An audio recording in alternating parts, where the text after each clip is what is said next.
Hello my dear students, a very warm welcome back to विद्यामय।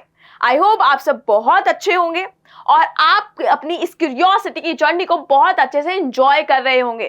तो चलिए आगे बढ़ते हैं इस जर्नी में और कंटिन्यू करते हैं आपका chapter number 2, the invisible living world beyond our naked eye. और इस सेशन में हम डिस्कस करने वाले हैं about types of organism, organisms के टाइप्स के बारे में। यस, जो ऑर्गेनिजम्स होते हैं उनके भी डिफरेंट टाइप्स होते हैं, उन्हें हमें अच्छे से पढ़ना और समझना है। तो चलिए स्टार्ट करते हैं आपके इस सेशन को।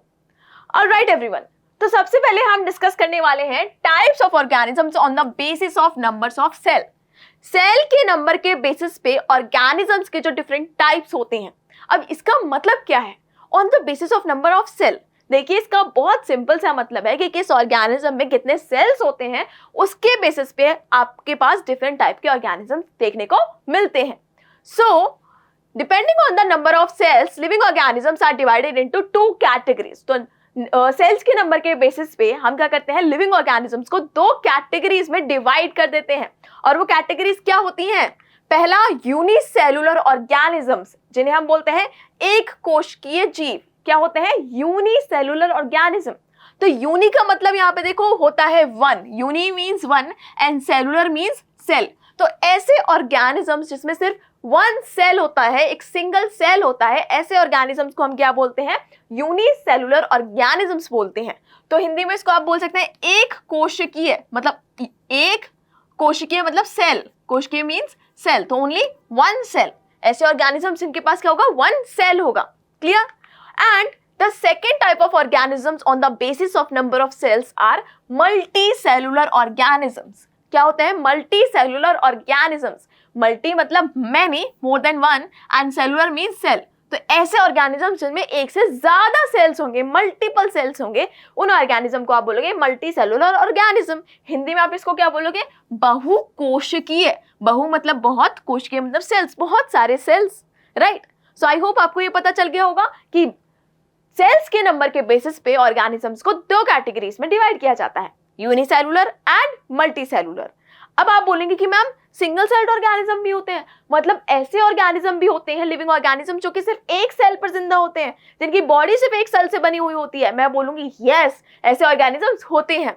So organisms made up of only a single cell or one cell are called unicellular organisms and these are called microorganisms. तो ऐसे ऑर्गेनिज्म जो सिर्फ एक सेल से बने हुए होते हैं उन्हें हम क्या बोलते हैं? Micro organisms. माइक्रो मीन्स बहुत छोटा, tiny organism. And all activities are performed by a single cell. अब आप खुद सोचिए कि सिर्फ एक सेल है, एक सेल से पूरा ऑर्गेनिज्म बना हुआ है, तो जितनी भी लाइफ एक्टिविटीज होंगी वो कहाँ होंगी? सब एक सिंगल सेल में होंगी। All the life activities will be performed by a single cell. For example amoeba, yeast, bacteria, these all are made up of a single cell. तो जितनी भी ये प्रोसेसेस करेगा इसी सेल में करेगा। जैसे कि अमीबा हो गया, ये क्या है? Amoeba, right? तो इसका डाइजेशन होगा, न्यूट्रिशन होगा, सब इसी सेल में होगा। अब आ जाते हैं मल्टीसेलुलर ऑर्गेनिज्म के ऊपर। तो यहाँ पे देखो बैक्टीरिया एक ही सेल का बना हुआ है, right? Now the multicellular organisms are made up of more than one cell, एक सेल से ज्यादा, and cells specialize to perform different functions in the body. आप सोचिए कि एक ऑर्गेनिज्म है जो एक सेल से ज्यादा का बना हुआ है, तो जितने भी फंक्शंस होंगे वो डिवाइड हो जाएंगे, राइट? कुछ सेल्स एक स्पेसिफिक टाइप ऑफ फंक्शन करेंगे, कुछ सेल्स एक स्पेसिफिक टाइप ऑफ फंक्शन करेंगे। एंड इसके एग्जांपल्स क्या क्या है? Human, algae, fungi, plants etcetera.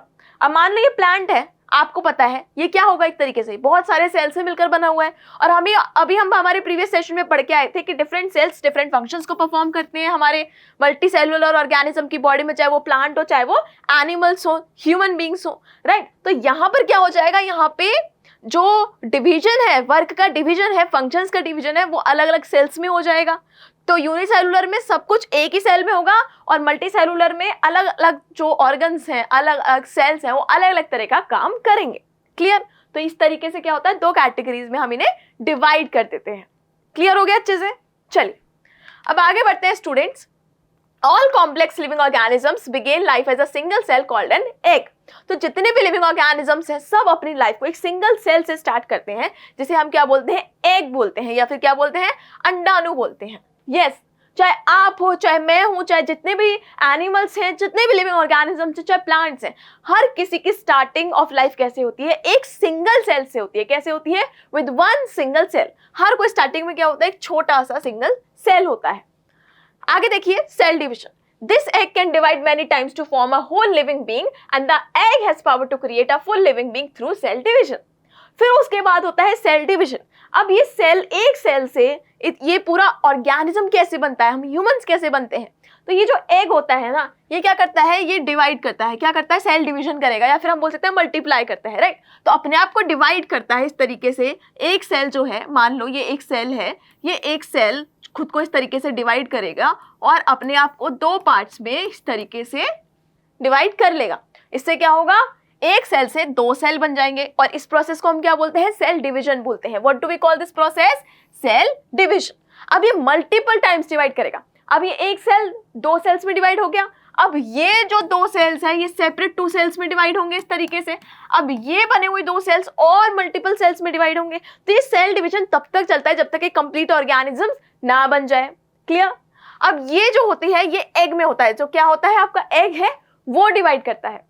अब आगे देखिए स्टूडेंट्स, द ऑस्ट्रिच एग। अब बात करते हैं ऑस्ट्रिच एग के बारे में। क्यों बात करेंगे ऑस्ट्रिच एग की? क्योंकि ostrich egg is a giant cell. Yes, जो ऑस्ट्रिच का एग होता है, ऑस्ट्रिच का अंडा काफी बड़ा होता है, काफी बड़ा होता है। ये क्या होता है? एक तरह का जॉइंट सेल है, ये सबसे बड़ा सेल है। क्या है? सबसे बड़ा सेल है अर्थ के ऊपर। The yolk, the yellow part of an egg of the ostrich egg is the largest known cell in the world. आप जब एग देखते हो तो एग में आपको पता है मल्टीपल पार्ट्स होते हैं। एक व्हाइट पार्ट होता है और एक येलो पार्ट होता है, जिसको हम क्या बोलते हैं? योक। इसमें एक येलो पार्ट होता है जिसको हम क्या बोलते हैं? योक बोलते हैं। ये योक अर्थ के ऊपर सबसे बड़ा क्या होता है? सेल होता है। क्या होता है? सबसे बड़ा सेल होता है। And its size is 130 millimetre to 170 millimetre. और इस योक का साइज कितना होता है? 130 मिलीमीटर से 170 मिलीमीटर इन डायमीटर। डायमीटर पे अगर हम बात करें। And the egg also has a shell to protect the cell. और इस एग के ऊपर, इस सेल को प्रोटेक्ट करने के लिए इस तरीके से क्या होता है? एक शेल होता है। क्या होता है? इस तरीके से शेल होता है जो इस योक को प्रोटेक्ट करता है। अब आपको पता है ना, इस एग में से क्या निकलता है? छोटा सा बेबी ऑस्ट्रिच निकलेगा। कैसे निकलेगा? क्योंकि जो योक है, जो सेल है, वही डिवाइड होगा और डिवीजन करके एक कंप्लीट बेबी ऑस्ट्रिच, एक कंप्लीट ऑर्गेनिज्म बना लेगा। हम ह्यूमंस की बात करें, हम भी एग से ही डेवलप होते हैं। हमारी बॉडी में ह्यूमन फीमेल में जो क्या होता है? एग होता है। उसको क्या बोलते हैं? ओवम बोलते हैं। What do we call it? Ovum या ओवा भी बोल सकते हैं। और उसी से हमारी कंप्लीट ह्यूमन की बॉडी बनती है। अब आगे देखिए students, some micro organism such में बी यूनिसेलुलर और मल्टीसेलुलर। तो कुछ माइक्रो ऑर्गेनिजम्स, इवन कुछ माइक्रो ऑर्गेनिज्म जो बहुत छोटे ऑर्गेनिज्म होते हैं, जो हमें दिखाई नहीं देते, वो भी यूनिसेलुलर हो सकते हैं या मल्टीसेलुलर भी हो सकते हैं। तो ये कंफ्यूजन नहीं होना चाहिए आपको कि जो सिंगल सेल्ड ऑर्गेनिजम्स हैं वही यूनिसेलुलर ऑर्गेनिज्म, माइक्रो ऑर्गेनिज्म होते हैं। नहीं, कुछ ऐसे ऑर्गेनिज्म होते हैं जिनमें मल्टीपल सेल्स होते हैं बट स्टिल वो हमारी आईज को विजिबल नहीं होते हैं। मल्टीसेलुलर ऑर्गेनिज्म होते हैं, वो भी माइक्रो ऑर्गेनिज्म हो सकते हैं। For example, east is a unicellular fungus. East जो है एक यूनिसेलुलर फंगस है, मतलब इसमें आपका एक सेल होता है। वहीं पर mould is a multicellular fungus. वहीं पर आपकी जो मोल्ड होगी वो क्या होगी? मल्टीसेलुलर फंगस होगी। क्लियर? तो ये आपको याद रखना और यहाँ पर आपको किसी भी तरह का कंफ्यूजन अब नहीं होना चाहिए। क्लियर? अच्छे से समझ आ गया students? So this is all about this session. इस सेशन के लिए इतना ही। इस सेशन में आपने पढ़ा सेल डिवीजन के बारे में कि किस तरीके से एक ऑर्गेनिज्म एक सिंगल सेल से डेवलप होता है, और साथ ही साथ आपने डिफरेंट टाइप ऑफ जो ऑर्गेनिज्म होते हैं on the basis of number of cells वो भी डिस्कस किया। कौन कौन से होते हैं? Unicellular and multicellular, right? So I hope ये आपको बहुत अच्छे से क्लियर हो गया होगा स्टूडेंट्स। अब हम मिलेंगे हमारे नेक्स्ट सेशन में। तब तक के लिए keep watching Vidya mind. Thank you very much.